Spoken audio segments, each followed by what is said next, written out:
Большом Кремлевском дворце проходила третья сессия Верховного Совета Российской Федерации. Участники сессии тепло приветствовали руководителей партии и правительства.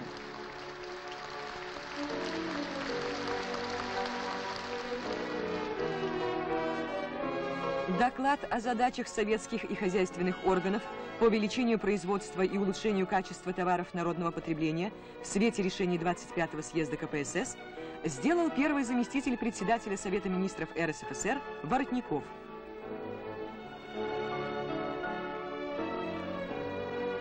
С докладом о проекте Кодекса РСФСР о недрах выступил председатель комиссии по промышленности Верховного Совета Республики депутат Бобовиков.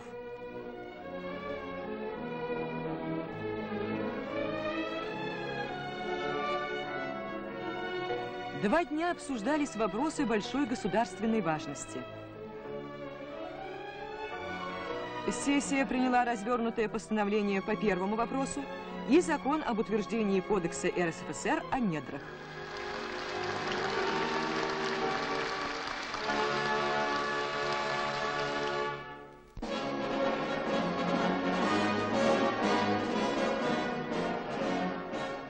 По всей стране проходят многочисленные митинги, на которых всеобщее одобрение находит итоговый документ, принятый от имени 29 миллионов коммунистов Европы Берлинской конференцией коммунистических и рабочих партий.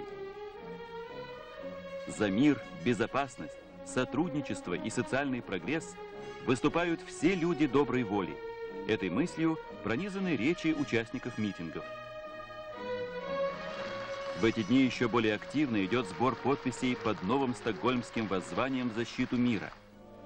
Глубоко символично, что в Белоруссии среди первых его подписала Анастасия Фоминична Куприянова, мать 5 детей, не вернувшихся с войны.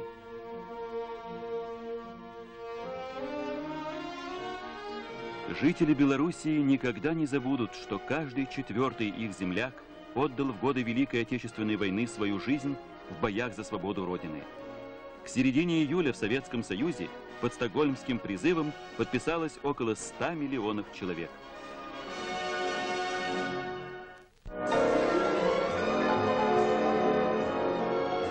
В столице Германской Демократической Республики Берлине состоялась очередная 30-я сессия Совета экономической взаимопомощи. Делегации стран-членов СЭФ возглавляли главы правительств. Нашу делегацию – председатель Совета министров СССР Алексей Николаевич Косыгин. В работе сессии участвовали представители Югославии, и в качестве наблюдателей были приглашены делегации Анголы, Вьетнама, Кореи и Лаоса. Подведя итоги развития экономики стран социалистического содружества, сессия констатировала, что 9 государств, членов СЭФ, увеличили за истекшие 5 лет производство промышленной продукции примерно в 1,5 раза. На сессии была утверждена развернутая программа дальнейшего углубления и расширения многостороннего сотрудничества между странами, участниками Совета экономической взаимопомощи.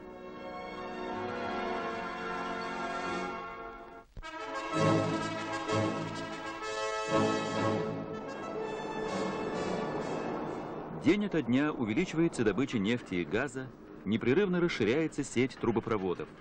Естественно, растет и потребность в трубах.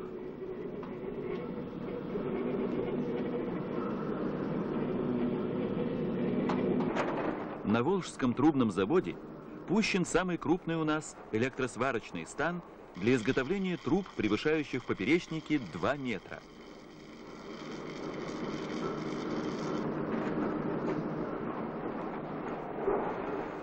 Это достигнуто методом спирально-шовной сварки и термической обработкой труб, что еще более укрепляет их прочность. Первой на заводе новый метод освоила бригада, которой руководит Альберт Тышкинеев.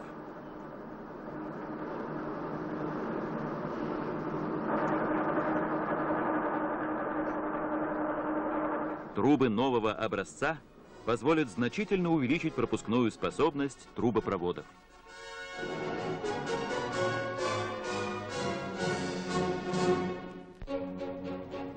Конструкторы Крюковского вагоностроительного завода в Кременчуге создали новый специализированный вагон-зерновоз.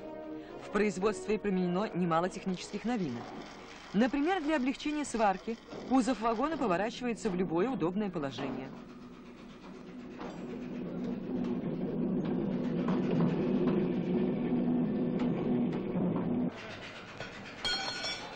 Вагон вмещает 64 тонны зерна, сахара, круп, комбикормов и загружается при помощи простейшей механизации, а разгрузить его можно всего за 3 минуты. Благодаря совершенной герметизации полностью исключаются потери перевозимых грузов. Вагоностроители Кременчуга уже в этом году поставят на рельсы более 1000 зерновозов.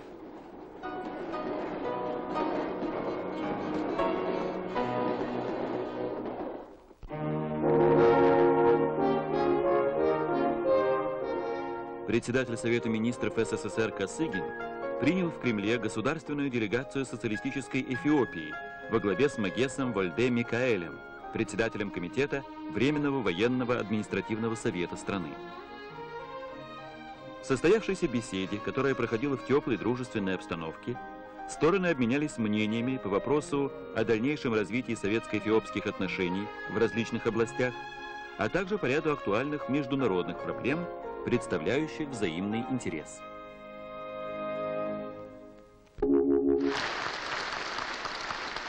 По случаю награждения журнала «Партийная жизнь» орденом Ленина в Москве состоялось торжественное собрание, на котором выступил секретарь ЦК КПСС Капитонов.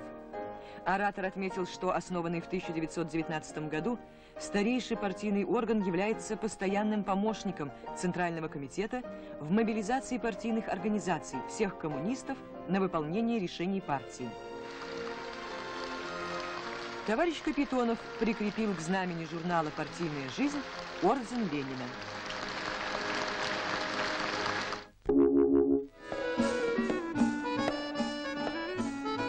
Город Ленкорань в Азербайджане славится чаем и цитрусовыми. Но вот уже несколько лет земледельцы усилили внимание и к выращиванию ранних овощей. Поля совхоза имени Белоглана Абасова не зря называют всесоюзным огородом. Действительно, ранние овощи отсюда направляются в Москву, Прибалтику, на Украину, в северные области. В этом году ленкоранцы дадут стране 80 тысяч тонн огурцов и капусты, в 1,5 раза больше, чем в прошлом году. Вывозка овощей производится всеми видами транспорта, в том числе эшелонами рефрижераторов и специальными авиарейсами.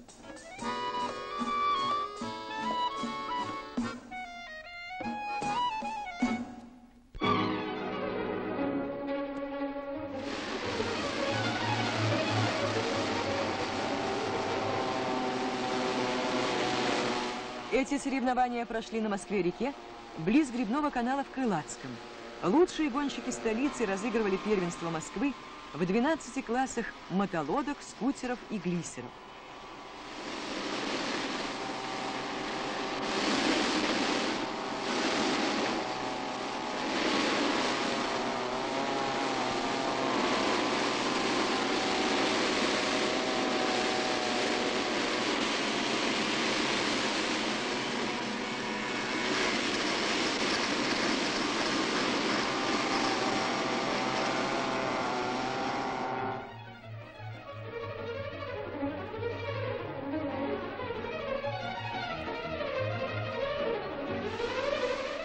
Скорости в отдельных классах моторных судов достигают 80-100 км в час.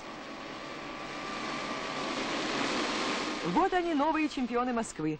Гонщик трудовых резервов, рекордсмен мира Иван Богданов, спортсмены общества ДОСААФ Андрей Слесарев и Валерий Егоров.